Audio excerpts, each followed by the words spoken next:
ਧੀਆਂ ਭਰਾ ਨੂੰ ਕੀ ਕਰਨਾ ਜੇ ਮਾਂ ਵਾਸਤੇ ਭੈਣ ਵਾਸਤੇ ਇਹੋ ਜਿਹੀ ਕਰਨ ਤੇ।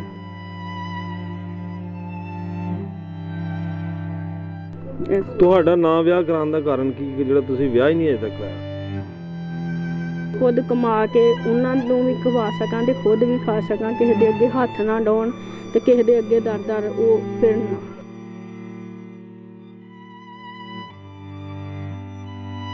ਉਹਨਾਂ ਵਿਚਾਰੇ ਨੇ ਉੱਥੇ ਕਾਗਜ਼ ਕੱਢ ਕੇ ਤੇ ਲਿਖ ਲਿਆ, ਉਹਨੂੰ ਚੱਲ ਮਹੀਨਾ ਨਹੀਂ ਹੋਇਆ ਮੇਰੀ ਪੈਨਸ਼ਨ ਆ ਗਈ ਆ। ਤੇ ਮਾਂ ਵੀ ਉਸ ਦੇ ਨਾਲ ਕੋਈ 5 ਸਾਲ ਲਗਾਤਾਰ ਅਖਬਾਰ ਵੰਡਣ ਜਾਂਦੀ ਰਹੀ ਹੈ।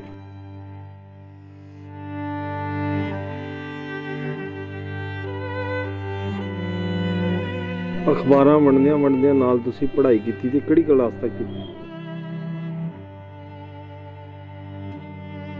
ਪੁੱਤ ਵਡਾਵਣ ਜ਼ਮੀਨਾਂ, ਧੀਆਂ ਦੁੱਖ ਵਡਾਉਂਦੀਆਂ ਨੇ।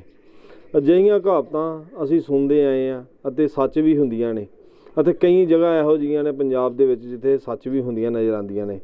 ਅਜਿਹਾ ਹੀ ਮਾਮਲਾ ਜ਼ਿਲ੍ਹਾ ਗੁਰਦਾਸਪੁਰ ਦਾ ਹੈ, ਇੱਕ ਇਲਾਕੇ ਦਾ, ਜਿੱਥੇ ਇੱਕ ਧੀ ਅੱਜ ਤੋਂ 18 ਸਾਲ ਤੋਂ ਅਖਬਾਰ ਵੰਡਦੀ ਆ ਰਹੀ ਹੈ ਅਤੇ ਅਖਬਾਰ ਵੰਡ ਕੇ ਆਪਣੀ ਬਜ਼ੁਰਗ ਮਾਤਾ ਦਾ, ਜੋ ਕਿ ਇਲਾਜ ਵਾਸਤੇ ਬਿਮਾਰ ਅਵਸਥਾ 'ਚ ਨੇ, ਉਸਦੇ ਇਲਾਜ ਵਾਸਤੇ ਪੈਸੇ ਇਕੱਠੇ ਕਰਦੀ ਹੈ ਅਤੇ ਆਪਣੇ ਘਰ ਦਾ ਝੱਟ ਲੰਘਾਉਂਦੀ ਹੈ। ਉਸ ਬਜ਼ੁਰਗ ਮਾਂ ਦੇ 2 ਬੇਟੇ ਹੈ, ਜਿਸ ਦੇ ਵਿੱਚੋਂ ਇੱਕ ਦੀ ਟਰੱਕ ਡਰਾਈਵਰ ਦੇ ਉਹਦੀ ਦੁਰਘਟਨਾ ਹੋਣ ਦੇ ਬਾਵਜੂਦ ਉਸ ਦੀ ਡੈਥ ਹੋ ਜਾਂਦੀ ਹੈ ਅਤੇ ਦੂਸਰਾ ਬੇਟਾ ਘਰ ਤੋਂ ਚਲਾ ਜਾਂਦਾ ਹੈ ਅਤੇ ਬਾਪ ਦੀ ਵੀ ਡੈਥ ਅੱਜ ਤੋਂ 18 ਸਾਲ ਪਹਿਲਾਂ ਹੋ ਜਾਂਦੀ ਹੈ, 15 ਸਾਲ ਪਹਿਲਾਂ। ਅਤੇ ਬਾਪ ਜਿਸ ਟਾਈਮ ਜਿੰਦਾ ਸੀ ਉਸ ਟਾਈਮ ਉਹਦਾ ਇੱਕ ਐਕਸੀਡੈਂਟ ਹੁੰਦਾ, ਅਖਬਾਰ ਵੇਚਣ ਦਾ ਕੰਮ ਕਰਦਾ ਸੀ ਉਸ ਲੜਕੀ ਦਾ ਪਿਤਾ, ਅਤੇ ਉਸ ਅਖਬਾਰ ਵੇਚਦੇ ਉਹਦਾ ਐਕਸੀਡੈਂਟ ਦੇ ਦੌਰਾਨ ਉਸ ਦੀ ਲੱਤ 'ਤੇ ਸੱਟ ਲੱਗ ਜਾਂਦੀ, ਲੱਤ 'ਤੇ ਟੁੱਟ ਜਾਂਦੀ ਹੈ ਅਤੇ ਉਸ ਦੇ ਇਲਾਜ ਵਾਸਤੇ ਬੇਟੀ ਨੇ ਬਹੁਤ ਸੰਘਰਸ਼ ਕੀਤਾ, ਧੀ ਨੇ ਬਹੁਤ ਸੰਘਰਸ਼ ਕੀਤਾ। ਆਪਣੇ ਬਾਪ ਦੇ ਇਲਾਜ ਵਾਸਤੇ ਵੀ ਪਹਿਲਾਂ ਅਖਬਾਰਾਂ ਵੇਚਦੀ ਰਹੀ ਅਤੇ ਆਪਣੇ ਬਾਪ ਦੇ ਕਿੱਤੇ ਨੂੰ ਉਸੇ ਤਰ੍ਹਾਂ ਚਾਲੂ ਰੱਖਿਆ ਅਤੇ ਉਹਨਾਂ ਘਰਾਂ ਦੇ ਵਿੱਚ ਅਖਬਾਰ ਸੁੱਟਦੀ ਰਹੀ ਜਿੱਥੇ ਉਹਦਾ ਬਾਪ ਵੰਡਦਾ ਸੀ।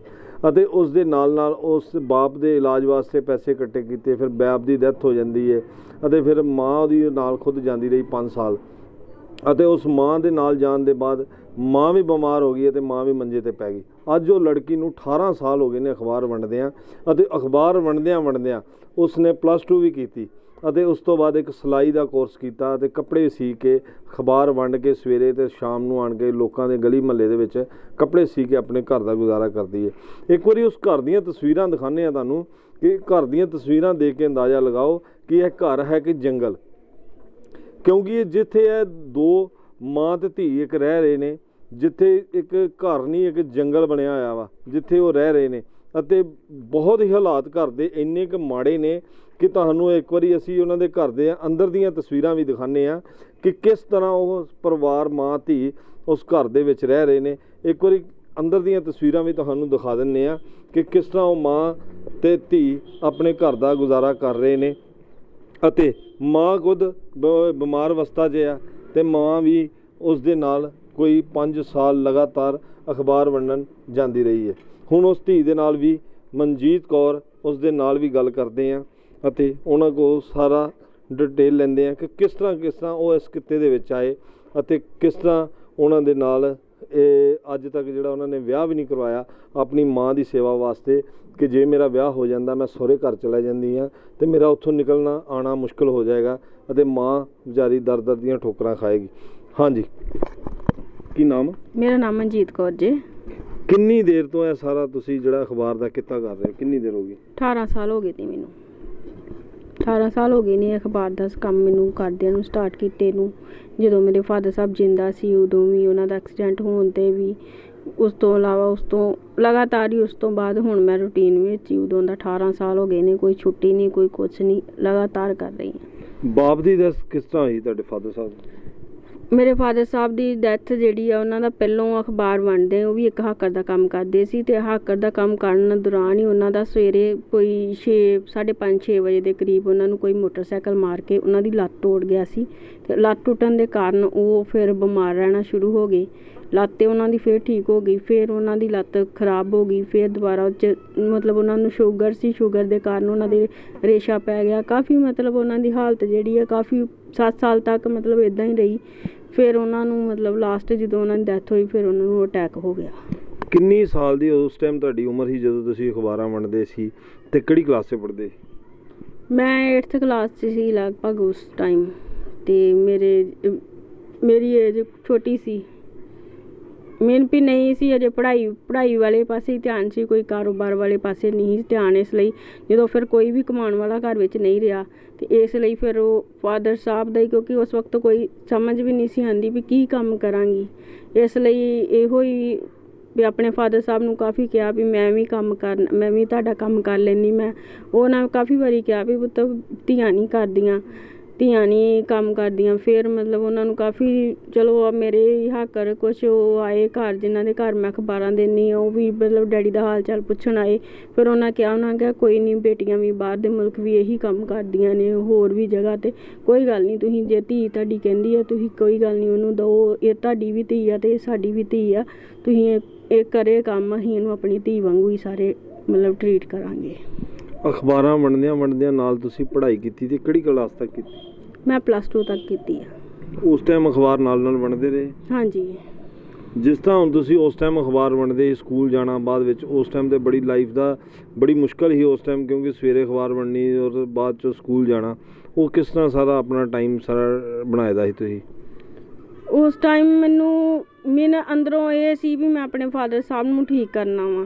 ਇਸ ਲਈ ਮੈਨੂੰ ਉਦੋਂ ਕਾਫੀ ਵਾਰੀ ਮੁਸ਼ਕਲ ਨਹੀਂ ਆਈ ਕੋਈ ਵੀ, ਕਿ ਮੈਂ ਸਵੇਰੇ ਇਸ ਵਕਤ ਉੱਠ ਜਾਣਾ, ਆਪਣੇ ਟਾਈਮ ਤੋਂ ਪਹਿਲਾਂ ਉੱਠ ਜਾਣਾ। ਮਤਲਬ ਜੇ 4 ਵਜੇ ਜਾਣਾ ਵਾ ਤਾਂ ਮੈਂ 3:30 ਹੀ ਉੱਠ ਕੇ ਆਪਣਾ ਪੂਰਾ ਰੂਟੀਨ ਦੇ ਨਾਲ ਉੱਥੇ 4 ਵਜੇ ਪੂਰੇ ਚੱਲ ਜਾਣਾ ਅਤੇ ਆਪਣੇ 7 ਵਜੇ ਤੱਕ ਆਪਣਾ ਕੰਮ ਖਤਮ ਕਰ ਲੈਣਾ। ਤੁਹਾਡੇ ਕਿੰਨੇ ਘਰ ਜਿਹੜੇ ਟੋਟਲ ਲੱਗੇ ਜਿਨ੍ਹਾਂ ਦੇ ਘਰ ਅਖਬਾਰ ਤੁਸੀਂ ਸੁੱਟਦੇ ਹੋ? ਮੇਰੇ 200-250 ਘਰ ਹੁਣ ਰਹਿ ਗਏ ਲੋਕਡਾਊਨ ਕਰਕੇ। ਲੋਕਡਾਊਨ ਤੋਂ ਪਹਿਲਾਂ ਕਿੰਨੇ ਸੀ? ਲੋਕਡਾਊਨ ਤੋਂ ਪਹਿਲਾਂ ਮੇਰੇ ਜ਼ਿਆਦਾ ਸੀ ਘਰ, ਕਾਫੀ ਘਰ ਸੀ ਜਿਨ੍ਹਾਂ ਨੇ ਹੁਣ ਬੰਦ ਕੀਤੀਆਂ, ਅਤੇ ਉਹਨਾਂ ਨੇ ਫਿਰ ਲੋਕਡਾਊਨ ਤੋਂ ਬਾਅਦ 'ਚ ਮਤਲਬ ਅਜੇ ਤੱਕ ਵੀ ਸਟਾਰਟ ਨਹੀਂ ਕੀਤੀਆਂ ਅਖਬਾਰ।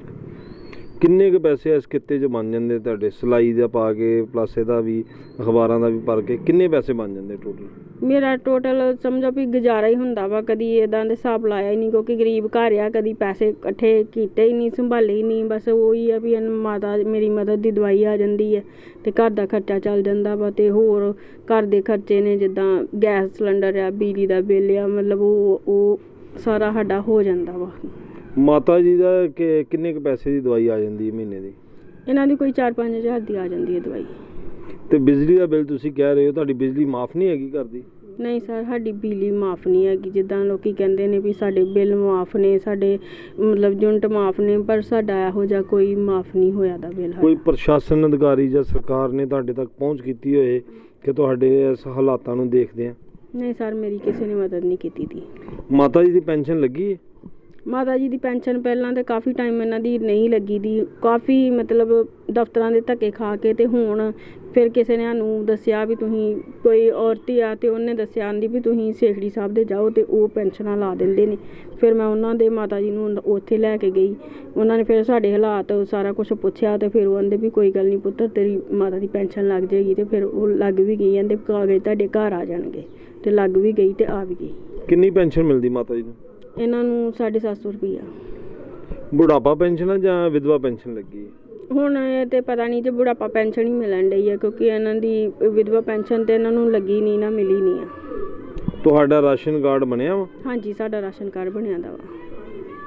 ਹੋਰ ਕਿਸੇ ਵੱਲੋਂ ਕੋਈ ਮਦਦ ਤੁਹਾਨੂੰ ਮਿਲੀ ਹੋਏ ਅਜੇ ਤੱਕ?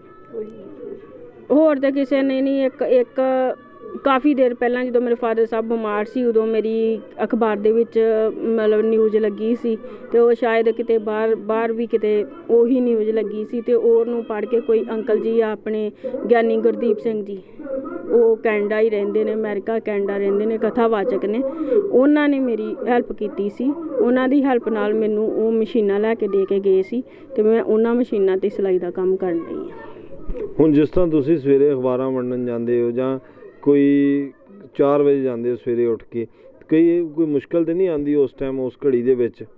ਨਹੀਂ ਵੀਰ ਜੀ, ਮੈਨੂੰ ਉਸ ਟਾਈਮ ਹੋਰ ਤਾਂ ਕੋਈ ਵੀ ਮੁਸ਼ਕਲ ਨਹੀਂ ਆਈ। ਕਾਫੀ ਮਤਲਬ ਇੱਦਾਂ ਹੈਗਾ ਵੀ 1-2 ਵਾਰੀ ਮੈਨੂੰ ਕੁੱਤਿਆਂ ਨੇ ਵੀ ਕੱਟਿਆ ਵਾ, ਕਾਫੀ ਇੱਦਾਂ ਦੀਆਂ ਮੁਸ਼ਕਲ ਆਈਆਂ ਨੇ। ਇਸ ਤੋਂ ਇਲਾਵਾ ਮੈਨੂੰ ਕੋਈ ਹੋਰ ਪ੍ਰੋਬਲਮ ਕਦੀ ਨਹੀਂ ਆਈ। ਪਰਮਾਤਮਾ ਦੀ ਕਿਰਪਾ ਵਾ ਵੀ ਮੈਨੂੰ ਮਹਾਰਾਜ ਨੂੰ ਜਿਸ ਨੂੰ ਮੰਨਨੀ ਆ, ਉਹਨਾਂ ਨੇ ਮੇਰੀ ਬਹੁਤ ਰੱਖਿਆ ਕੀਤੀ ਹੈ, ਸਤਿਗੁਰੂ ਨੇ ਮੇਰੀ। ਤੁਹਾਡਾ ਨਾਂ ਵਿਆਹ ਕਰਾਉਣ ਦਾ ਕਾਰਨ ਕੀ, ਜਿਹੜਾ ਤੁਸੀਂ ਵਿਆਹ ਹੀ ਨਹੀਂ ਅਜੇ ਤੱਕ ਕਰਾਇਆ? ਵਿਆਹ ਨਾ ਕਰਾਉਣ ਦਾ ਕਾਰਨ ਮੇਰੇ ਫਾਦਰ ਤੇ ਮਦਰ ਨੇ, ਜਿਨ੍ਹਾਂ ਦੀ ਮੈਂ ਚਾਹੁੰਦੀ ਹਾਂ ਵੀ ਮੇਰੇ ਵੱਲੋਂ ਇਸ ਜ਼ਿੰਦਗੀ ਜਿਹੜੀ ਉਹਨਾਂ ਨੇ ਦਿੱਤੀ ਆ, ਇਸ ਜ਼ਿੰਦਗੀ ਦਾ ਮੈਂ ਉਹਨਾਂ ਲਈ ਹੀ ਇਸਤੇਮਾਲ ਕਰਾਂ ਵੀ ਉਹ ਕੋਈ ਵੀ ਮੇਰਾ, ਚਲੋ ਫਾਦਰ ਸਾਹਿਬ ਤੇ ਹੁਣ ਨਹੀਂ ਰਹੇ, ਉਹਨਾਂ ਦੀ ਤੇ ਮੈਂ ਆਪਣੀ ਮਦਦ ਦੀ ਇਹੋ ਹੀ ਚਾਹੁੰਦੀ ਹਾਂ ਵੀ ਇਹਨਾਂ ਨੂੰ ਕਿਸੇ ਦਾ ਵੀ ਮਤਲਬ ਬੇਸਹਾਰਾ, ਜਿੱਦਾਂ ਹੁਣ ਮੈਂ ਕਈ ਵਾਰੀ ਸੁਣਨੀ ਆ ਵੀ ਕੋਈ ਕਿਸੇ ਨੇ ਆਪਣੀ ਮਾਂ ਘਰੋਂ ਕੱਢ ਦਿੱਤੀ, ਮੁੰਡੇ ਨੇ, ਕਿਸੇ ਕੋਲ ਜਨਾਨੀ, ਮੈਂ ਚਾਹੁੰਦੀ ਹਾਂ ਵੀ ਜੇ ਉਹਨਾਂ ਨੇ ਸਾਨੂੰ ਆਪਣੇ ਬੱਚਿਆਂ ਵਾਂਗੂ ਮਤਲਬ ਸਾਨੂੰ ਪਾਲਿਆ ਵਾ, ਇਸ ਕਾਬਲ ਬਣਾਇਆ ਵਾ, ਚਲੋ ਸਤਿਗੁਰ ਦੀ ਬੜੀ ਕਿਰਪਾ ਵਾ ਵੀ ਜਿੰਨਾ ਵੀ ਮੈਨੂੰ ਇਸ ਕਾਬਲ ਆ ਵੀ ਮੈਂ ਖੁਦ ਕਮਾ ਕੇ ਉਹਨਾਂ ਨੂੰ ਵੀ ਖਵਾ ਸਕਾਂ ਤੇ ਖੁਦ ਵੀ ਖਾ ਸਕਾਂ, ਕਿਸੇ ਦੇ ਅੱਗੇ ਹੱਥ ਨਾ ਡਾਉਣ ਤੇ ਕਿਸੇ ਦੇ ਅੱਗੇ ਦਰ ਉਹ ਫਿਰਨ ਨਾ। ਤੁਹਾਡੇ ਜਿਸ ਤਰ੍ਹਾਂ 2 ਬ੍ਰਦਰ ਸੀ, ਇੱਕ ਦੀ ਡੈਥ ਹੋ ਗਈ ਤੇ ਦੂਸਰਾ ਬ੍ਰਦਰ ਫਿਰ ਕੀ ਕਰਦਾ ਵਾ? ਦੂਸਰਾ ਬ੍ਰਦਰ ਜਿਹੜਾ ਉਹ ਅਲੱਗ ਰਹਿੰਦਾ ਵਾ, ਉਹ ਆਪਣਾ ਕਾਰੋਬਾਰ ਕਰਦਾ ਵਾ। ਕਦੀ ਕੋਈ ਪੁੱਛਿਆ ਗਿਆ, ਪੁੱਛਗਿੱਛ ਹੋਈ ਮਾਤਾ ਦੀ ਕਿ ਨਹੀਂ? ਨਹੀਂ, ਉਹਨਾਂ ਨੇ ਸਾਡੀ ਕਾਫੀ ਟਾਈਮ ਪਹਿਲਾਂ ਹੀ, ਜਦੋਂ ਫਾਦਰ ਸਾਹਿਬ ਜਿੰਦੇ ਸੀ, ਸਾਡੀ ਉਦੋਂ ਤੋਂ ਹੀ ਪੁੱਛਗਿੱਛ ਕੋਈ ਨਹੀਂ ਕੀਤੀ ਉਹਨਾਂ ਨੇ। ਬਿਲਕੁਲ ਜੀ, ਤੁਸੀਂ ਦੇਖਿਆ ਵਾ ਕਿ ਬਜ਼ੁਰਗ ਮਾਤਾ ਦੇ ਨਾਲ ਆਪਣੀ ਧੀ ਰਹਿ ਰਹੀ ਹੈ ਅਤੇ ਉਸਦੇ ਮਨ ਦਾ ਸੁਪਨਾ ਕਹਿ ਲਓ ਜਾਂ ਕਿਸ ਤਰ੍ਹਾਂ ਕਹਿ ਲਓ, ਕਿਉਂਕਿ ਉਹਦੇ ਸੁਪਨੇ ਤੇ ਚੂਰ ਹੋ ਗਏ ਆ। ਜਿਸ ਨੇ ਅਜੇ ਤੱਕ ਵਿਆਹ ਨਹੀਂ ਕਰਾਇਆ, ਉਹਦਾ ਫਿਊਚਰ ਇੱਥੇ ਆਪਣੇ ਮਾਂ-ਬਾਪ ਦੇ ਨਾਲ ਹੀ ਹੈ ਕਿ ਮੈਂ ਆਪਣੀ ਮਾਂ ਦੀ ਸੇਵਾ ਕਰਾਂ, ਮੇਰੇ ਲਈ ਸਭ ਕੁਛ ਇਹੋ ਹੀ ਆ। ਰੱਬ ਦਾ ਦਰਜਾ ਦਿੰਦੇ ਆ ਮਾਂ ਨੂੰ, ਉਸਨੇ ਆਪਣੀ ਮਾਂ ਨੂੰ ਰੱਬ ਦਾ ਦਰਜਾ ਦੇ ਕੇ ਇਹੋ ਹੀ ਕਿਹਾ ਵਾ ਕਿ ਮੈਂ ਆਪਣੀ ਮਾਂ ਦੀ ਸੇਵਾ ਕਰ ਸਕਾਂ, ਕਿ ਜੇ ਮੇਰਾ ਵਿਆਹ ਹੋ ਜਾਂਦਾ ਮੈਂ ਸਹੁਰੇ ਘਰ ਚਲਾ ਜਾਂਦੀ ਹਾਂ, ਕੀ ਪਤਾ ਮੇਰੇ ਕੋਲ ਉੱਥੋਂ ਆਇਆ ਜਾਣਾ ਕਿ ਨਹੀਂ ਆਇਆ ਜਾਣਾ, ਤੇ ਮਾਂ ਮੇਰੀ ਰੁੱਲ ਜਾਏਗੀ। ਉਸ ਮਾਂ ਨੂੰ ਵੇਖਦਿਆਂ ਆਇਆ ਇਸ ਧੀ ਨੇ ਅਜੇ ਤੱਕ ਵਿਆਹ ਨਹੀਂ ਕਰਾਇਆ ਤੇ ਅਖਬਾਰਾਂ ਵੇਚ ਕੇ ਲੋਕਾਂ ਦੇ ਘਰਾਂ 'ਚ ਬੂਹੇ ਜਾ ਕੇ ਸਵੇਰੇ 4 ਵਜੇ ਅਖਬਾਰਾਂ ਸੁੱਟ ਕੇ ਤੇ ਆਪਣੇ ਘਰ ਦਾ ਝੱਟ ਲੰਘਾ ਰਹੀ ਹੈ ਅਤੇ ਮਾਂ ਦੇ ਇਲਾਜ ਵਾਸਤੇ ਪੈਸੇ ਇਕੱਠੇ ਕਰਦੀ ਰਹਿੰਦੀ ਹੈ ਕਿ ਉਹਦੀ ਮਹੀਨੇ ਦੀ ਦਵਾਈ ਜਿਹੜੀ 5000 ਦੀ ਆਉਂਦੀ ਹੈ ਉਹ ਕਿਸੇ ਤਰ੍ਹਾਂ ਆ ਜੇ। ਹੁਣ ਉਸ ਬਜ਼ੁਰਗ ਮਾਤਾ ਨਾਲ ਵੀ ਗੱਲ ਕਰਦੇ ਹਾਂ, ਇਸ ਧੀ ਦੀ ਮਾਂ ਨਾਲ ਵੀ ਗੱਲ ਕਰਦੇ ਹਾਂ ਕਿ ਮਾਤਾ ਨੂੰ ਕੀ ਪਰੇਸ਼ਾਨੀ ਹੈ ਤੇ ਕਿਹੜੇ ਹਾਲਾਤਾਂ 'ਚ ਮਾਤਾ ਰਹਿ ਰਹੀ ਹੈ। ਕੀ ਨਾਮ ਹੈ? ਮੇਰਾ ਨਾਮ ਅਮਰਜੀਤ ਕੌਰ। ਕੀ ਸਾਰੀ ਇੱਕ ਤੁਹਾਡੇ ਘਰ ਦੇ ਵਿੱਚ ਭਾਣਾ ਵਰਤਿਆ ਵਾ ਕਿ ਜਿਹੜਾ ਤੁਹਾਡੀ ਇੱਕ ਧੀ ਨੇ ਵਿਆਹ ਵੀ ਨਹੀਂ ਕਰਾਇਆ ਅਜੇ ਤੱਕ, ਬੇਟਾ ਵੀ ਲੱਗ ਰਹਿ ਰਿਹਾ ਘਰ ਤੋਂ, ਫਾਦਰ ਸਾਹਿਬ ਦੀ ਵੀ ਡੈਥ ਹੋ ਗਈ ਹੈ, ਮੁਸ਼ਕਿਲਾਂ ਦੀਆਂ ਘੜੀਆਂ ਬਣੀਆਂ ਇਸ ਪਰਿਵਾਰ 'ਤੇ? ਸਾਡੇ ਕਰਮ ਜੀ, ਹੁਣ ਤੁਹਾਨੂੰ ਧੀ ਰਹੀ ਹੈ ਵਿਚਾਰੀ, ਰੋਟੀ ਲੈਣ ਸਭ ਕੁਝ, ਦਵਾਈਆਂ ਦਾਰੂ ਸਭ। ਬੇਟਾ ਸਾਡੇ ਨਾਲ ਕੁੰਦਾ ਨਹੀਂ ਬੋਲਦਾ, ਸਾਡੇ ਪਹਿਲਾਂ ਹੀ ਸਾਡੇ ਤੋਂ ਚਲੇ ਗਿਆ। ਸਾਡੇ ਕਰਮ ਜੋ ਕੁਝ ਹੋਣ ਡਿਆ। ਹੁਣ ਜਿਸ ਤਰ੍ਹਾਂ ਅਖਬਾਰਾਂ ਵੰਡਣ ਜਾਂਦੀ ਰਹੀ ਬੇਟੀ ਤੁਹਾਡੀ, ਸਵੇਰੇ ਜਾਂਦੀ ਸੀ, ਇੱਕ ਧੀ ਜਦੋਂ ਘਰ 'ਚੋਂ ਬੂਹੇ 'ਚੋਂ ਨਿਕਲਦੀ ਹੈ ਉਦੋਂ ਮਾਂ ਨੂੰ ਮਨ 'ਚ ਤਾਂ ਹੁੰਦਾ ਹੀ ਹੈ ਕਿ ਨਾ ਮੇਰੀ ਧੀ ਘਰੋਂ ਅਖਬਾਰਾਂ ਵੰਡਣ ਜਾਏਗੀ ਤੇ ਕਿਸ ਤਰ੍ਹਾਂ ਦੇ ਮਹੱਲੇ ਵਾਲੇ ਕਹਿਣਗੇ, ਕੱਲ੍ਹ ਨੂੰ ਇਹਦਾ ਰਿਸ਼ਤਾ ਵੀ ਲੱਭਣਾ ਵਾ, ਬੜਾ ਔਖਾ ਹੋ ਜਾਂਦਾ ਵਾ। ਉਦੋਂ ਫਿਰ ਕੀ ਤੁਹਾਨੂੰ ਮਹਿਸੂਸ ਹੋਇਆ, ਕੀ ਲੱਗਦਾ? ਮੈਨੂੰ ਤਾਂ ਕੋਈ ਮਹਿਸੂਸ ਨਹੀਂ ਆਈ। ਬੇਟੀ ਮੇਰੀ ਪੁੱਤਾਂ ਵਰਗੀ ਹੈ, ਕਿਸੇ ਕੋਲ ਇਹ ਨਹੀਂ ਖਾਉਂਦੀ, ਜਾਂਦੀ ਆਪਣੀ ਸਿੱਧੀ ਹੁੰਦੀ ਆ। ਮੈਨੂੰ ਪਤਾ ਵੀ ਮੇਰੀ ਧੀ ਇਸ ਤਰ੍ਹਾਂ ਦੀ ਹੈ, ਮੈਨੂੰ ਕੋਈ ਡਰ ਨਹੀਂ ਮੇਰੀ ਧੀ ਤੋਂ। ਇੱਕ ਤਾਂ ਹੈ ਨਾ ਵੀ ਮੇਰੀ ਧੀ ਮਾੜੀ ਹੈ ਤੇ ਮਾਰੋਂ ਕੋਈ ਲਾਮਾ ਮੈਨੂੰ ਮਿਲੂ ਨਾ। ਤੁਸੀਂ ਜਾਂ ਸੜਕ 'ਤੇ ਜਾਏਗਾ ਕਿਤੇ ਗੱਲ ਕਰਕੇ ਵੇਖ ਲਓ, ਤੁਹਾਨੂੰ ਸਾਰੇ ਸੋਭਾ ਪਾਉਣਗੇ ਵੀ ਉਹ ਧੀ। ਗੱਲਾਂ ਕਰਦੀਆਂ ਅਗਲੇ ਵੀ ਸੋਹਣਾ ਕੰਮ ਕਰਨੀ ਮਾਂ ਵਾਸਤੇ, ਪਿਓ ਵਾਸਤੇ, ਜਾਂ ਭਰਾ ਨੂੰ ਕੀ ਕਰਨਾ ਜੇ ਮਾਂ ਵਾਸਤੇ, ਭੈਣ ਵਾਸਤੇ ਇਹੋ ਜਿਹੀ ਕਰਨ। ਤੇ ਕੋਈ ਲਾਮਾ ਨਹੀਂ ਮੈਨੂੰ, ਕੋਈ ਗਾਲ ਨਹੀਂ ਮੈਨੂੰ ਇਹਦੀ। ਘਰੋਂ ਜਾਵੇ ਤੇ ਮੇਰੀ ਧੀ ਦਾ ਕੋਈ ਮੈਨੂੰ ਲਾਮਾ ਨਹੀਂ ਗਾ। ਡੇਟ ਆਵੇ ਛੇਤੀ ਆ ਜਾਏ, ਡੇਟ ਤੇ ਹੋ ਹੀ ਜਾਂਦਾ ਕਿਸੇ ਵੇਲੇ ਬੰਦਾ, ਪਰ ਉੱਦਾਂ ਮੈਨੂੰ ਕੋਈ ਲਾਮਾ ਨਹੀਂ ਇਹਦਾ। ਤੁਸੀਂ ਕਿੰਨੀ ਦੇਰ ਆਪਣੀ ਧੀ ਨਾਲ ਜਾਂਦੇ ਰਹੇ ਮਨਜੀਤ ਨਾਲ? ਕਿੰਨੀ ਦੇਰ ਤੁਸੀਂ ਵੀ ਅਖਬਾਰਾਂ ਬਾਹਰ ਲੈ ਕੇ ਜਾਂਦੇ ਰਹੇ? ਮੈਂ 5-6 ਸਾਲ ਗਈ ਹਾਂ ਜੀ, 5-6 ਸਾਲ ਜਾਂਦੀ ਰਹੀ। ਮੈਂ ਹਸਨਪੁਰੇ, ਗੋਖੂਵਾਲ, ਆਪਣਾ ਸਾਰਾ ਆਪਣਾ ਕੰਮ ਲਾਈ। ਮੇਰੇ ਗੋਡੇ ਪੀੜ ਕੀਤੇ ਜਾ ਕੇ ਹਸਨਪੁਰੇ ਨੂੰ ਜਾਂਦਿਆਂ, ਅਤੇ ਬਸ ਉੱਥੋਂ ਹੀ ਮੇਰੇ ਗੋਡੇ ਪੀੜ ਹੋਣ ਲੱਗੇ। 5-7 ਦਿਨ ਮੈਂ ਚਲੋ ਹਟ ਜਾਣਗੇ, ਪਰ ਨਹੀਂ ਹਟੇ, ਫੇਰ ਨਹੀਂ ਮੈਂ ਗਈ। ਹੁਣ ਵੀ ਮੈਨੂੰ ਆਉਂਦੀਆਂ ਭੈਣ ਤੋਂ ਆਉਂਦੀ ਨਹੀਂ, ਬੀਬੀ ਤੋਂ ਆਉਂਦੀ ਨਹੀਂ। ਮੈਂ ਉੱਥੇ ਤੁਰਿਆ ਨਹੀਂ ਜਾਂਦਾ, ਮੈਂ ਜਾਣਾ ਕੀ ਆ। ਹੋਰ ਮੈਨੂੰ ਕੋਈ ਨਹੀਂ, ਮੈਂ ਜਾਂਦੀ ਰਹੀ ਹਾਂ ਉੱਥੇ ਛਿੜਕੇ ਬਾਹਾਂ ਕੋਲ ਜਾਂਦੀ ਰਹੀ ਹਾਂ। ਇਹਨੂੰ ਅਖਬਾਰਾਂ ਲੱਦ ਦਿੰਦੀ ਰਹੀ ਹਾਂ, ਝੋਲੇ ਭਰ ਦਿੰਦੀ ਰਹੀ ਹਾਂ। ਜਿੰਨੀ ਸਾਡੀ ਅਖਬਾਰ ਆ ਉਨੀਆਂ ਲੈ ਕੇ ਕੋਈ ਪਿੱਛੇ ਬੰਨ੍ਹ ਕੇ ਤੁਰ ਪੈਂਦੀ ਰਹੀ ਆ, ਅਤੇ ਕੁਛ ਮੈਂ ਝੋਲੇ 'ਚ ਪਾ ਕੇ ਅਤੇ ਆਪਣੀਆਂ ਲੈ ਆਉਂਦੀ। ਗਿਣ ਕੇ ਮੈਂ ਲੈ ਆਉਂਦੀ ਵੀ ਮੇਰੀਆਂ 70 ਨੇ, ਮੇਰੀਆਂ 60 ਨੇ, ਅਤੇ ਮੈਂ ਲੈ ਕੇ ਤੇ ਆ ਜਾਣਾ। ਹੋਰ ਮੈਨੂੰ ਕੋਈ ਨਹੀਂ। ਪ੍ਰਸ਼ਾਸਨ ਵੱਲੋਂ ਜਾਂ ਸਰਕਾਰ ਵੱਲੋਂ ਕੋਈ ਮਦਦ ਮਿਲੀ ਹੈ? ਨਾ ਜੀ, ਕੋਈ ਲਾਲ ਪੈਸਾ ਨਹੀਂ। ਲੋਕਾਂ ਨੂੰ ਆਂਦੀ ਮੇਰੀ ਪੈਨਸ਼ਨ ਬੰਦ ਹੋ ਗਈ, ਮੇਰੀ ਪੈਨਸ਼ਨ ਬੰਦ ਹੋ ਗਈ। ਉਹ ਨਹੀਂ ਕਿਸੇ ਨੇ ਆਖਿਆ ਵੀ ਚੱਲ ਤੈਨੂੰ ਲਵਾ ਦੇਣਾ 6 ਖਰੀਦ ਤੋਂ ਬਗੈਰ। ਸੇਖੜੀ ਨੇ ਵੀ ਲਵਾ ਕੇ ਦਿੱਤੀ। ਉਸੇ ਵੇ ਆਖਿਆ, ਮੈਂ ਕਿਹਾ ਮੇਰਾ ਜੱਸਾ ਮੁੰਡਾ ਤੁਹਾਡੀ ਗੱਡੀ ਚਲਾਉਂਦਾ ਰਿਹਾ ਸੀ? ਉਹਨਾਂ ਕਿਹਾ ਹਾਂਜੀ। ਉਹਨਾਂ ਵਿਚਾਰੇ ਨੇ ਉਸੇ ਵੇਲੇ ਕਾਗਜ਼ ਕੱਢ ਕੇ ਤੇ ਲਿਖ ਲਏ। ਉਹਨੂੰ ਵਿਚਾਰੇ ਨੂੰ ਮਹੀਨਾ ਨਹੀਂ ਹੋਇਆ ਮੇਰੀ ਪੈਨਸ਼ਨ ਆ ਗਈ ਆ। ਮੁਹੱਲੇ ਵਾਲੇ ਤੁਹਾਡਾ ਕੋਈ ਸਾਥ ਦਿੰਦੇ ਆ ਲਾਗੇ? ਨਾ ਜੀ ਕੋਈ ਨਹੀਂ। ਸਾਰੇ ਕੌਣ ਕਿਸੇ ਦੇ ਘਰ ਜਾਂਦਾ ਅੱਜ ਕੱਲ੍ਹ, ਤੁਹਾਨੂੰ ਪਤਾ ਹੀ ਆ। ਮਹੱਲੇ ਜਾਂਦੇ ਆ, ਜਿਹੜਾ ਅੱਜ ਨਿਕਲਣਾ ਘਰੋਂ ਕੱਲ੍ਹ ਨੂੰ ਹੁਣੇ ਹੀ ਨਿਕਲ ਜਾਣਾ। ਤੁਹਾਡੇ ਘਰ ਦੇ ਹਾਲਾਤ ਵੀ ਵੇਖੇ ਆ ਕਿ ਲੈਂਟਰ ਵੀ ਡਿੱਗਾ ਵਾ। ਹਾਂਜੀ ਇੱਕ ਤੇ ਬਾਲੇ ਹੁੰਦੇ ਆ ਡਿੱਗਦੇ, ਪਰ ਇੱਥੇ ਤੇ ਲੈਂਟਰ ਡਿੱਗਾ ਹੋਇਆ ਸਾਰਾ। ਤੇ ਤੁਹਾਨੂੰ ਡਰ ਨਹੀਂ ਲੱਗਦਾ ਕਮਰੇ 'ਚ ਜਦੋਂ ਤੁਸੀਂ ਅੰਦਰ ਵੜਦੇ? ਲੱਗਦਾ ਜੀ ਅਸੀਂ ਇੱਧਰ ਆਉਂਦੇ ਹੀ ਬਹੁਤ ਘੱਟ ਆ, ਉੱਧਰ ਹੀ ਰਹਿੰਦੇ ਆ। ਅਸੀਂ ਇੱਧਰ ਵੜਦੇ ਨਹੀਂ ਵੀ ਕਦੋਂ ਇਹਨੇ ਪਤਾਸਿਆਂ ਨੂੰ ਠਾਂ ਫਿਰ ਜਾਣਾ। ਪੁਰਾਣਾ ਪਿਆ ਵਾ ਹੁਣ, ਅਸੀਂ ਇੱਧਰ ਵੜਦੇ ਹੀ ਬਹੁਤ ਘੱਟ ਆ। ਤੇ ਕੀ ਕਰਨਾ, ਸੱਟ ਪਿੱਟ ਲੱਗ ਗਈ, ਸਾਡਾ ਇਲਾਜ ਕਿਵੇਂ ਕਰਾਉਣਾ? ਅਸੀਂ ਨਹੀਂ ਵੜਦੇ ਇੱਧਰ। ਹੁਣ ਜਿਸ ਤਰ੍ਹਾਂ ਇੱਕ ਬੇਟਾ ਘਰ ਤੋਂ ਅਲੱਗ ਰਹਿੰਦਾ ਵਾ, ਕਿਤੇ ਨਾ ਕਿਤੇ ਉਹਦੇ ਵਾਸਤੇ ਤੁਹਾਨੂੰ ਕੋਈ ਮਮਤਾ ਅੰਦਰੋਂ ਜਾਗਦੀ ਨਹੀਂ ਕਿ ਮੇਰਾ ਬੇਟਾ ਅੱਜ ਮੇਰੇ ਕੋਲ ਹੋਏ ਤੇ ਮੇਰੀ ਧੀ ਵੀ ਆਪਣੇ ਘਰ ਬਹਿ ਜੇ ਜਾ ਕੇ? ਨਹੀਂ ਜੀ ਸਾਡੀ ਕੋਈ ਨਹੀਂ। ਜਦੋਂ ਉਹਨੇ ਗੱਲਾਂ ਹੀ ਉਹ ਕਹੀਆਂ ਨੇ ਵੀ ਕੋਈ ਸੁਣ ਹੀ ਨਹੀਂ ਸਕਦਾ। ਤੁਹਾਨੂੰ ਦੱਸੀਏ ਤੁਸੀਂ ਨਹੀਂ ਸੁਣ ਸਕਦੇ। ਤੇ ਜਦੋਂ ਉਹਨੇ ਕਿਹਾ ਮੇਰੀ ਮਾਂ ਨਹੀਂ, ਮੇਰੀ ਪਿਓ ਨਹੀਂ, ਮੇਰਾ ਭੈਣ ਨਹੀਂ, ਤੇ ਫਿਰ ਸਾਡੀ ਕਾਹਦੀ ਮਮਤਾ ਜਾਗਣੀ ਆ? ਤੇਰੇ ਮੇਰੇ ਵਰਗੇ ਨੂੰ ਆਖ ਕੇ ਤੇ ਕਰਾ ਲਾਂਗੇ ਕੰਮ ਜਿਹੜਾ ਹੋਣ ਵਾਲਾ। ਜੋ ਬੋਲ ਹੀ ਇਹੋ ਜਿਹੇ ਬੋਲ ਦਿੱਤੇ ਆ ਤੇ ਫਿਰ ਉੱਤੇ ਕੀ ਕਰਨਾ ਵਾ?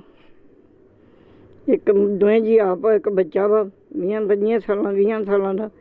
ਸਾਨੂੰ ਬੋਲ ਚਾਲ ਹੀ ਨਹੀਂ, ਸਾਨੂੰ ਵੇਖ ਕੇ ਸਗੋਂ ਗੱਲਾਂ ਹੋਰ ਤਰ੍ਹਾਂ ਦੇ ਮੂੰਹ ਬਣਾਉਣਗੇ। ਅਸੀਂ ਕੁੰਦੇ ਨਹੀਂ, ਕਿਰਾਏ 'ਤੇ ਰਹਿ ਰਹੇ। ਇਹ ਘਰ ਦੇ ਹਾਲਾਤ ਇੰਨੀਆਂ ਜੜੀਆਂ ਬੂਟੀਆਂ ਲੱਗੇ ਆ, ਲਾਏ ਆ ਤੁਸੀਂ, ਕਿ ਇੱਕ ਘਰ ਦੇ ਹੀ ਕੈਮਰੇ 'ਚ ਇੱਕ ਲਈਆਂ ਵੀ ਆ ਤਸਵੀਰਾਂ ਆਉਂਦੀਆਂ ਕਿ ਇੱਕ ਜੰਗਲ ਲੱਗਦਾ ਪਿਆ, ਘਰ ਤੇ ਲੱਗਦਾ ਨਹੀਂ ਪਿਆ। ਹਾਂਜੀ ਹਾਂਜੀ ਠੀਕ ਹੈ ਤੁਹਾਡੀ ਗੱਲ। ਇੱਦਾਂ ਹੀ ਬੈਠੇ ਜੀ, ਇਹਨਾਂ ਦੇ ਆਸਰੇ ਨੇ ਬਹਿਰੀ ਦੇ ਫੁੱਲਾਂ ਦੇ ਪਾਣੀ, ਪਿੱਛੋਂ ਪਾਣੀ ਪਾਵਾਂਗੇ, ਇੱਥੋਂ ਫੁੱਲ ਤੋੜਾਂਗੇ, ਇੱਥੋਂ ਬੂਟੇ ਇੱਦਾਂ ਹੀ ਕਰਾਂਗੇ। ਜੰਗਲਾਂ 'ਚੋਂ ਕਿੱਥੇ ਨਿਕਲ ਜਾਈਏ? ਤੁਸੀਂ ਆਪ ਸਿਆਣੇ ਜੇ, ਜੰਗਲ ਨੂੰ ਕਿੱਥੇ ਛੱਡ ਕੇ ਨਿਕਲ ਜਾਈਏ? ਕੌਣ ਕੋਈ ਇਹਨੂੰ ਵੜਨ ਦਿੰਦਾ ਘਰ? ਤੇਰੇ ਘਰ ਜਾਵਾਂਗੇ ਕੋਈ ਨਾ ਕੱਬਲ ਵਟੂਗਾ, ਆਪਣੇ ਘਰ ਚੰਗਾ ਜੰਗਲ ਹੀ। ਬਿਲਕੁਲ ਜੀ। ਬਜ਼ੁਰਗ ਮਾਤਾ ਇੱਕ ਪੁੱਤ ਦੇ ਹੁੰਦਿਆਂ ਹੋਇਆਂ ਅੱਜ ਉਸ ਧੀ ਨੂੰ, ਉਹ ਧੀ ਪਾਲ ਰਹੀ ਆਪਣੀ ਮਾਂ ਨੂੰ, ਉਹਦੀ ਬਿਮਾਰੀ ਵਾਸਤੇ ਅਖਬਾਰਾਂ ਵੇਚ ਕੇ, ਘਰ ਜਾ ਕੇ, ਸਿਲਾਈ ਦਾ ਕੰਮ ਕਰਕੇ, ਲੋਕਾਂ ਦੇ ਕੱਪੜੇ ਸੀ ਕੇ ਆਪਣੀ ਮਾਂ ਦੀ ਬਿਮਾਰੀ ਵਾਸਤੇ ਪੈਸੇ ਇਕੱਠੇ ਕਰਦੀ ਰਹਿੰਦੀ ਹੈ ਕਿ 5000 ਦੀ ਮਹੀਨੇ ਦੀ ਦਵਾਈ ਆਣੀ ਹੈ, ਚਲੋ ਮੈਂ ਮਾਂ ਦੀ ਦਵਾਈ ਜੋ ਕੇ ਪੈਸੇ ਇਕੱਠੇ ਕਰ ਲਾਂ। ਪਰ ਪੁੱਤ ਕਿਤੇ ਨਾ ਕਿਤੇ, ਪੁੱਤ ਨੂੰ ਵੀ ਜਾਗਣਾ ਚਾਹੀਦਾ। ਇਸ ਪਰਿਵਾਰ ਆਪਣੇ ਮਾਂ ਵੱਲ, ਆਪਣੀ ਭੈਣ ਵੱਲ ਵੇਖ ਕੇ ਕਿ ਮੇਰੀ ਮਾਂ ਤੇ ਭੈਣ ਅੱਜ ਕਿਸ ਤਰ੍ਹਾਂ ਠੋਕਰਾਂ ਖਾ ਰਹੀਆਂ ਨੇ ਦਰ ਦੀਆਂ। ਅਤੇ ਉਸ ਧੀ ਨੇ ਅਜੇ ਤੱਕ ਵਿਆਹ ਨਹੀਂ ਕਰਾਇਆ। ਕਿਉਂ ਨਹੀਂ ਕਰਾਇਆ ਤੁਹਾਨੂੰ ਉਹਨਾਂ ਨੇ ਵੀ ਦੱਸਿਆ ਵਾ, ਤੇ ਅਸੀਂ ਦੱਸ ਦਿੰਦੇ ਹਾਂ ਕਿ ਉਸ ਆਪਣੀ ਮਾਂ ਦੇ ਕਰਕੇ ਨਹੀਂ ਕਰਾਇਆ ਕਿ ਜੇ ਮੈਂ ਵਿਆਹ ਕਰਕੇ ਆਪਣੇ ਸਹੁਰੇ ਘਰ ਚਲਾ ਜਾਂਦੀ ਹਾਂ ਤਾਂ ਮਾਂ ਮੇਰੀ ਰੁੱਲ ਜਾਏਗੀ। ਅਕਸਰ ਇਹੋ ਜਿਹੇ ਮਾਮਲੇ ਅਸੀਂ ਤੁਹਾਨੂੰ ਦਿਖਾਉਂਦੇ ਰਹਿੰਦੇ ਹਾਂ ਆਪਣੇ ਚੈਨਲ ਮਾਧਿਅਮ ਰਾਹੀਂ। ਕਦੀ ਅਸੀਂ ਤੁਹਾਨੂੰ ਇੱਕ ਪਿੱਛੇ ਜਿਹੀ ਸਟੋਰੀ ਦਿਖਾਈ ਸੀ, ਇੱਕ ਲੜਕੀ ਜੋ ਬੰਦ ਟਿੱਕੀ ਵੇਚ ਕੇ ਆਪਣੀ ਮਾਂ ਦਾ ਤੇ ਭੈਣਾਂ ਦਾ ਪਾਲਣ ਪੋਸ਼ਣ ਕਰ ਰਹੀ ਹੈ, ਉਹਨਾਂ ਨੂੰ ਪਾਲ ਰਹੀ ਹੈ, ਇੱਕ ਭੈਣ ਨੂੰ ਪੜ੍ਹਾ ਰਹੀ ਹੈ। ਇਸੇ ਤਰ੍ਹਾਂ ਕਈ ਮਾਮਲੇ ਨੇ, ਪਰ ਪ੍ਰਸ਼ਾਸਨ ਅਤੇ ਸਰਕਾਰਾਂ ਪਤਾ ਨਹੀਂ ਕਿਉਂ ਨਹੀਂ ਜਾਗਦੀਆਂ ਇੰਨਾ ਕੁਝ ਹੋਣ ਦੇ, ਇੰਨਾ ਕੁਝ ਦੇਖਣ ਦੇ। ਜੇ ਉਹਨਾਂ ਦੇ ਕੰਨਾਂ 'ਤੇ ਜੂੰ ਨਹੀਂ ਸਰਕਦੀ, ਕਿਉਂ ਨਹੀਂ ਸਰਕਦੀ? ਜਦ ਪਤਾ ਹੁੰਦਿਆਂ ਹੋਇਆਂ ਅੱਖਾਂ 'ਤੇ ਪੱਟੀ ਬੰਨੀ ਹੋਈ ਹੈ ਪ੍ਰਸ਼ਾਸਨ ਅਤੇ ਸਰਕਾਰਾਂ ਨੇ। ਉਹਨਾਂ ਨੂੰ ਜਾਗਣਾ ਚਾਹੀਦਾ ਇਹਨਾਂ ਪਰਿਵਾਰਾਂ ਵੱਲ ਵੇਖ ਕੇ, ਜਿਹੜੇ ਵਿਚਾਰੇ ਉਹ ਲੋਕ ਨੇ ਜਿਹੜੇ ਇੱਕ ਬਹੁਤ ਹੀ ਗਰੀਬੀ ਰੇਖਾ 'ਚ ਆਪਣੇ ਘਰ ਦਾ ਝੱਟ ਇੱਕ ਸਮਾਂ ਲੰਘਾ ਰਹੇ ਨੇ ਅਤੇ ਬਜ਼ੁਰਗ ਅਵਸਥਾ 'ਚ ਨੇ ਉੱਧਰੋਂ ਦੂਜੇ ਪਾਸੇ। ਇਸੇ ਤਰ੍ਹਾਂ ਦੇ ਕਈ ਮਾਮਲੇ ਅਸੀਂ ਫਿਰ ਲੈ ਕੇ ਤੁਹਾਨੂੰ ਮਿਲਾਂਗੇ ਜਲਦੀ ਹੀ। ਕੈਮਰਾ ਪਰਸਨ ਜਸਵਿੰਦਰ ਬੇਦੀ ਦੇ ਨਾਲ ਜਤਿੰਦਰ ਕੁੰਡਲ, ਸਾਂਝਾ TV, ਗੁਰਦਾਸਪੁਰ।